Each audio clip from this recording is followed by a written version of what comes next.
یہ بات تو آپ لوگ بھی اچھی طرح جانتے ہیں ہوں گے۔ میں گھر سے نکلا تو فوراً اس قبرستان میں پہنچا جہاں پر میری بیوی کی تدفین ہوئی تھی۔ پڑی تو کہیں اپنے فون نظر نہیں آیا۔ میں ادھر ادھر دیکھنے لگا، تبھی ایک بوڑھا آدمی میری طرف آیا۔ کیا ڈھونڈ رہے ہو بیٹا؟ وہ محض شاید اس قبرستان کا گورکن تھا۔ بس چاچا شاید یہاں اپنا موبائل بھول گیا ہوں، وہ ڈھونڈ رہا ہوں۔ موبائل کہیں تم اپنے موبائل قبر میں تو نہیں گرا کر آ گئے؟ چاچا نے بڑی حیرانگی سے پوچھا۔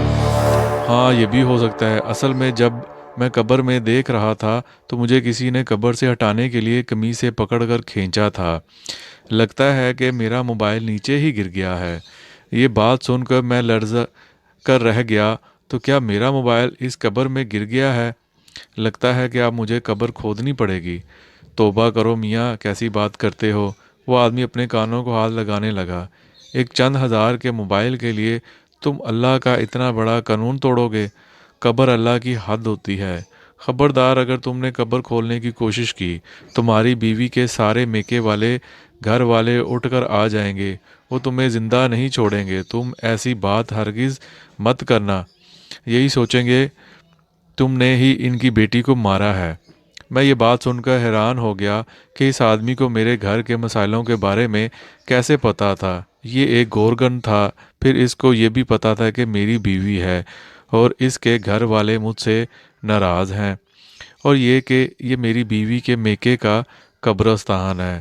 شہروں میں عموماً ایسی تفصیلات نہیں بتائی جاتی، نہ ہی کوئی دوسرا خاندان کے بارے میں جانتا ہے، پر یہ گورکن عجیب تھا جسے ہر طرح کی معلومات تھی۔ میں بڑا حیران ہوا لیکن چپ تھا۔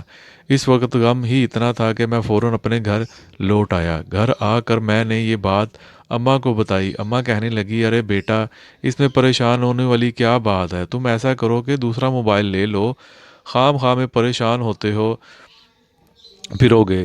اب اگر بیوی کے وفات کے بعد تمہارے پاس موبائل بھی نہیں ہوگا تو تمہارا دل اور بھی زیادہ پریشان ہوگا۔ اپنا دھیان بٹانے کی کوشش کرو، میں تمہیں پیسے دے دیتی ہوں، تم جا کر اپنے لیے نیا فون خرید لو۔ میں نے کہا، اماں اس نمبر پر تو میرا کافی سارا جاننے والوں کے نمبر تھے، لیکن چلو آپ کہتی ہو تو میں ایسا ہی کروں گا۔ اب مجھے پیسے دے دے، میں آپ کو 1 مہینے بعد لوٹا دوں گا۔ اماں نے مجھے پیسے دے دیے، میں جا کر اپنا نیا فون خرید لایا۔ میں نے اپنے پاس ایک سم بھی رکھ لی تھی، لیکن پھر ایک ایسا واقعہ ہوا جس نے مجھے مزید بے چینی میں ڈال دیا۔ رات کے 12 بجے تھے کہ میرے فون پر سگنل نہیں آ رہے تھے۔ اچانک سے سگنل آئے تو میں نے پہلا نمبر جو ملایا وہ اپنا پرانا نمبر تھا۔ شاید میں سگنل چیک کرنے کے لیے ایسا کر رہا تھا، میرے تو وہم گمان میں بھی نہیں تھا۔ میرا خیال تھا کہ بس میرا موبائل قبر میں گر گیا ہے تو اب وہ ختم ہو گیا ہوگا، بند ہو گیا ہوگا، کیونکہ فون میں چارجنگ بھی زیادہ نہیں تھے۔ لیکن جیسے ہی میں نے فون ملایا اس پر بیل جانے لگی۔ یہ سن کر میرے رونگٹے کھڑے ہو گئے۔ مجھے عجیب سا ڈر لگنے لگا کہ میرا موبائل قبر میں ہے اور وہاں اس پر بیل جا رہی ہے، لیکن اگلے لمحے جو ہوا اس نے تو مجھے حیران کر کے رکھ دیا۔ میرا فون اٹھا لیا گیا تھا اور پھر جو ہوا، میں اس قدر حیران، پریشان اور تجسس میں مبتلا ہوا کہ فوراً اپنی جگہ سے اٹھ کھڑا ہوا۔ اماں بھی حیران تھی کہ میں یہ کیا کر رہا ہوں۔ بیٹے کہاں جا رہے ہو؟ اماں میں اپنی بیوی کی قبر پر جا رہا ہوں۔ کیا ہو گیا ہے تمہیں؟ پہلے موبائل کا بہانہ بنا کر گئے تھے، اب کون سی آفت آ گئی ہے؟ رات کے اس وقت تم اپنی بیوی کی قبر پر جا رہے ہو؟ اماں مجھے جانا ہوگا، یہ کہہ کر میں تو گھر سے نکل گیا۔ میں نہیں جانتا تھا کہ میری ماں میرے پیچھے کتنا پریشان ہوگی۔ ابھی میرے دل میں صرف اور صرف ایک ہی خیال چل رہا تھا، وہ تھا میری بیوی کا خیال، کیونکہ وہ کچھ میں نے سنا تھا۔ اس کے بعد میں خاموش تو نہیں بیٹھ سکتا تھا، میری پوری ذمہ داری بنتی تھی کہ میں اس معاملے کی جا کر تحقیق کروں۔ اس لیے میں اپنی بیوی کے آبائی قبرستان پہنچ گیا، مگر جیسے ہی میں نے اندر قدم رکھا تو وہی گورکن مجھے ملا۔ ارے میاں، تم یہاں بار بار کیا ڈھونڈنے آتے ہو؟ مجھے دیکھ کر وہ غصے سے بولا۔ گورکن میاں، آپ کا کام کیا ہے؟ قبریں کھودنا؟ آپ اس تک رہیں۔ آپ مجھ سے بار بار سوال کیوں کرتے ہیں کہ میں یہاں آیا کیوں ہوں؟ لیکن میاں میں تو تم سے ہمدردی کی وجہ سے پوچھ رہا ہوں، نہ تمہیں اس قبرستان کا نہیں پتہ، میں یہاں کا گورکن ہوں، تو میں ہی ذمہ داری اٹھاؤں گا نا، اس لیے پوچھ رہا ہوں کہ کوئی مسئلہ ہے تو مجھے بتا دو، میں حل کر دیتا ہوں۔ میں نے گورکن کو بھی ساری بات بتا دی تھی۔ یہ سنتے ہی اس کے چہرے پر ایک رنگ آیا اور ایک رنگ اس اچھے معاملے کے بارے میں کچھ نہیں جانتا تھا بیٹا، لیکن ایک بات ضرور کہوں گا کہ اس کا تعلق تمہاری بیوی سے ہے، تمہاری بیوی کی قبر سے نہیں، اور تم اپنی بیوی کے گھر والوں سے جا کر اس بات کا پتہ معلوم کرو، تمہیں خود ہی سمجھ آ جائے گا۔ میں کچھ بولوں گا تو وہ خیانت ہو جائے گی، اس لیے میں خود کو گناہ گار نہیں کرنا چاہتا۔ تم جا کر معلوم کرو، عقل مند کے لیے اشارہ ہی کافی ہوتا ہے۔ میں گورکن کی بات سن کر سمجھ گیا تھا وہ مجھے پوری بات نہیں بتانا چاہتا تھا، شاید اس نے میری بیوی کے گھر والوں سے کوئی رقم وصول کی ہوگی یا کوئی اور وجہ ہوگی جس کی وجہ سے وہ پوری بات مجھے نہیں بتا پا رہا تھا۔ میں اپنی بیوی کے قبرستان سے ہو کر اس کے گھر پہنچا، لیکن میں نے گھر کے دروازے پر دستک نہیں دی، بلکہ یوں ہی گھر میں داخل ہو گیا۔ میں نے دیکھا وہ سب لوگ ایک کمرے میں بیٹھے باتیں کر رہے تھے۔ گھر کا باہر والا حصہ بالکل خالی تھا، وہاں کوئی بھی نہیں تھا، اس لیے میں چلتا ہوا اس کمرے کے قریب پہنچ گیا جہاں بیٹھ کر وہ لوگ باتیں کر رہے تھے۔ میں نے دیکھا ان سب کے چہرے پر بے پناہ غصہ تھا، لگتا تھا جیسے کہ وہ ابھی اٹھ کر مجھے مارنا شروع کر دیں گے۔ وہ بات کر رہے تھے میری بیوی ہی کے بارے میں، لیکن سمجھ نہیں آ رہا تھا وہ میری بیوی پر غصہ کیوں کر رہے ہیں۔ تبھی میرا ہاتھ ایک پیالی پر لگا، وہ پیالی گر کر ٹوٹ پڑی تو سب لوگوں کی توجہ میری اوپر آ گئی۔ وہ لوگ مجھے یوں دیکھنے لگے جیسے میں نے اس گھر میں چوری کر لی ہو۔ بیٹا تم یہاں کیسے اور کب آئے تھے؟ میری ساس نے مجھ سے پوچھا۔ اماں جی میں آپ کو ایک بات بتانے کے لیے آیا ہوں۔ میں نے اپنی ساس کی طرف امید بھری نظر ڈالی۔ ہاں بیٹا آؤ آؤ، ہمیں تمہارا انتظار تھا۔ میرا انتظار؟ مگر وہ کیوں؟ میں نے اپنی ساس سے پوچھا۔ بیٹا حالات ہی کچھ ایسے ہیں کہ کیا کریں، تمہیں تو پتہ ہے کہ ہم ایک معمولی سے خاندان سے تعلق رکھتے ہیں۔ میرا بھانجا کل سے گھر نہیں آ رہا، وہ ایسا غائب ہوا ہے کہ میری بہن بہت پریشان ہو گئی ہے، کہتی ہے کہ اپنے داماد سے کہہ کر میرے بھانجوں کو کہیں سے ڈھونڈ دو ورنہ میں مر جاؤں گی۔ میرا ایک ہی جوان بیٹا تھا، اگر وہ بھی نہ رہا تو میں کیا کروں گی؟ تم جانتے ہو نا کہ کئی عرصے سے ہمارے ان کے ساتھ ناراضگی چل رہی ہے، لیکن اب اس موقع پر ہم دونوں خاندان ایک دوسرے کے بے حد قریب ہو گئے ہیں۔ میں یہ سن کر اپنے غم بھول گیا۔ اچھا ماں جی میں آپ کا کام کیا کر دوں؟ لیکن میں آپ کو اپنا مسئلہ بتانے آیا تھا۔ بیٹا مسئلہ تو چلتے ہی رہتے ہیں، میری ساس نے میری بات کو یکسر نظر انداز کر دیا تھا، لیکن تم پہلے میرا کام کر دو، اس کے بعد تم جو کہو گے میں وہی کروں گی۔ میں نے اپنی ساس سے بحث کرنا مناسب نہیں سمجھا، وہاں سے ایک اور ذمہ داری لے کے واپس اپنے گھر آ گیا تھا۔ میں اپنی بیوی کی قبر کھولنا چاہتا تھا کہ میں اس کی قبر کھول کر اپنی تسلی کروں ایک بار، کیونکہ جو کچھ میں نے سنا تھا وہ جانتا تھا۔ اس کے بعد میرا دل بہت عجیب سا ہو گیا تھا۔ میں چاہتا تھا کہ میں اپنی بیوی کی قبر کھولوں، قبر کشائی کروں، لیکن کوئی بھی مجھے اس بات کی اجازت نہیں دے رہا تھا، نہ کوئی میری بات پہ یقین کر رہا تھا۔ اس لیے میں نے سوچ لیا تھا کہ جو کچھ کروں گا میں خود ہی کروں گا۔ رات کے 2 بجے میں نے قبرستان میں جانے کا فیصلہ کر لیا تھا۔ اب مجھے اپنی بیوی کی قبر کھولنا بہت ضروری لگ رہا تھا۔ 2 بجے گھر کے سب لوگ سو چکے تھے۔ میں جانتا تھا کہ وہ گورکن جو بار بار مجھے منع کر رہا تھا وہ بھی اس وقت نہیں جاگ رہا ہوگا۔ اس کو تو لگتا ہوگا کہ اب میں تھک ہار کے چپ بیٹھ جاؤں گا، پر میں چپ بیٹھنے والوں میں سے نہیں تھا۔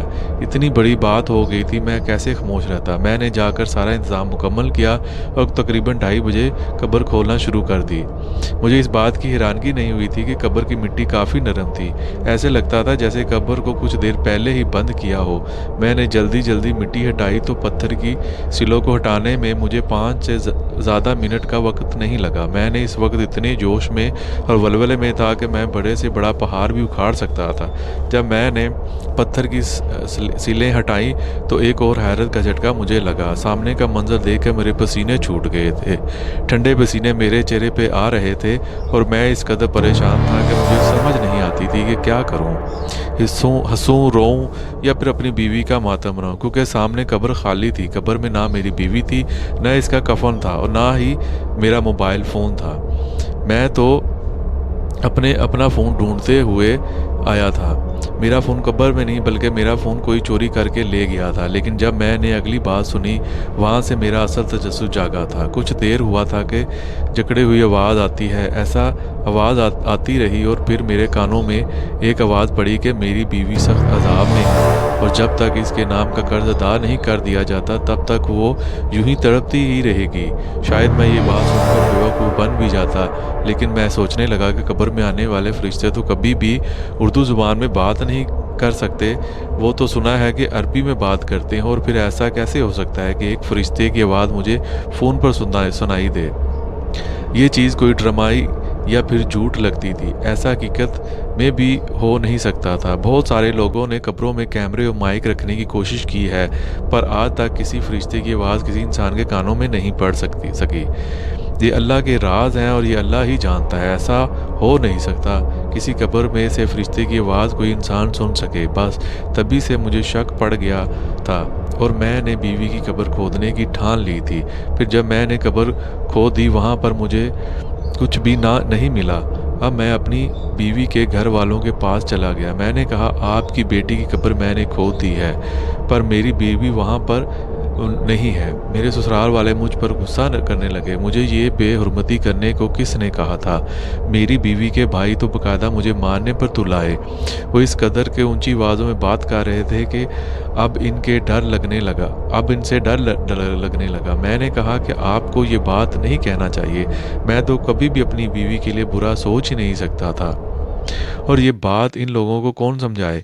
ان کو تو میں نہ جانے کسائی، ظالم اور جلاد لگ رہا تھا۔ میں نے اپنی بیوی کے گھر والوں سے زیادہ بحث کرنا مناسب نہیں سمجھا، کیونکہ میں تو لڑنے جھگڑنے پر مٹنے پر تیار ہو گیا تھا، اور ایسے لوگوں سے میں کتنی بات بھی کرتا وہ میری بات نہ سنتے۔ وہاں سے نکلا تو سب سے پہلے مجھے اپنی ساس کے بھانجے کا خیال آیا، جس کے بارے میں انہوں نے مجھے ڈھونڈنے کا کہا تھا۔ باقی سب کام چھوڑ کر اب میں بھی اسے ہی ڈھونڈنا چاہتا تھا، کیونکہ مجھے اپنی بیوی کے اس کزن پر بہت زیادہ شک تھا۔ وہ بھی گھر سے اس دن غائب ہوا تھا جس دن میری بیوی فوت ہو گئی تھی۔ خیر، میں پوچھتا وہاں کے اکلوتے بس اڈے پہ پہنچا۔ وہاں جا کر میں نے اپنی ساس کے بھانجے کے بارے میں بتایا۔ مجھے وہاں کہیں ایک لوکل آدمی نے یہ معلومات دی کہ وہ صبح ہی ڈسکے کے لیے نکلا ہے۔ یہ بات میرے لیے زیادہ حیران کن نہیں تھی۔ میں اس کا پتہ ڈھونڈتے اس تک کیسے پہنچا، یہ ایک الگ کہانی ہے، پر وہ ایک چھوٹی سی تنگ گلی میں کرائے کے مکان میں رہتا تھا، اور آج اسے ڈھونڈتے ہوئے مجھے ایک ہفتہ ہو چکا تھا۔ ہفتے کے بعد جب میں اس تنگ گلی میں اس کے گھر کے دروازے پر دستک دینے کے لیے گیا تو میرے دل میں تمام سوالوں کے جواب پہلے سے موجود تھے، اور کچھ سوال میرے ذہن میں اٹھ بھی رہے تھے۔ میں وہ سب اس سے پوچھنا چاہتا تھا۔ جیسے ہی دروازہ کھلا میں نے دیکھا کہ سامنے کوئی اور نہیں بلکہ میری اپنی بیوی کھڑی ہے۔ میں تو کسی اور کو ڈھونڈنے یہاں آیا تھا۔ مجھے دیکھتے ہی اس کے چہرے کا ایک رنگ آیا اور ایک گزر گیا۔ وہ بڑی مشکل سے اپنی جان بچا کر پیچھے بھاگنے لگی۔ میں نے اسے بازو سے پکڑا اور گھسیٹنا شروع کر دیا۔ وہ چلنے لگی اور شاید مجھے گلی والوں کے سامنے ایک گنڈا ظاہر کرنا چاہتی تھی۔ میں نے سب کو چپ کروا دیا کہ یہ میری بیوی ہے اور میں اسے ایسا یہاں چھوڑ کر نہیں جا سکتا۔ سب لوگ بہت حیران تھے۔ میری بیوی کے چہرے پہ بہت پشیمانی تھی۔ میں نے اسے لا کر گاڑی میں پھینکا اور اسے پوچھا کہ تم یہاں پر کیوں ہو؟ تم تو مر گئی تھی۔ وہ رونے لگی۔ خدا کے لیے مجھے معاف کر دیں، خدا کا نام مت لو، تم تو اس کو ناراض کر کے یہ راستہ اختیار کیا ہے۔ اب بتاؤ کہ تمہیں سزا کیا دوں؟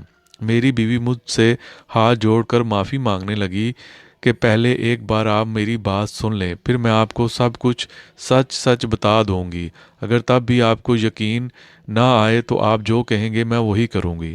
میری بیوی نے جب اپنی کہانی سنانا شروع کی تو میں بھی چپ ہو گیا۔ اب میں اسے کیا کہتا، کیا سزا دیتا۔ اس نے بتایا کہ وہ جب سے بڑی ہوئی ہے اس کے گھر میں اس کے خاندان والوں کا آنا جانا لگا رہتا تھا۔ اس کا ایک کزن جو اس کی خالہ کا بیٹا تھا اکثر ان کے گھر آتا جاتا رہتا تھا۔ نذیر کے ساتھ بے تکلفی بڑھی تو ایک دن نذیر نے اسے گھر کا کہا وہ اسے ماڈلنگ کروانے کے لیے دوسرے شہر لے جائے گا۔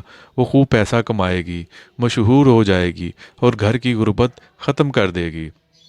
وہ بھی اس کی باتوں میں آ گئی، پھر اس کے ساتھ چل پڑی۔ دوسرے شہر جا کر اس نے اپنی ہوس کا نشانہ بنایا اور ساتھ ہی اس کی تصویریں بھی بنائی۔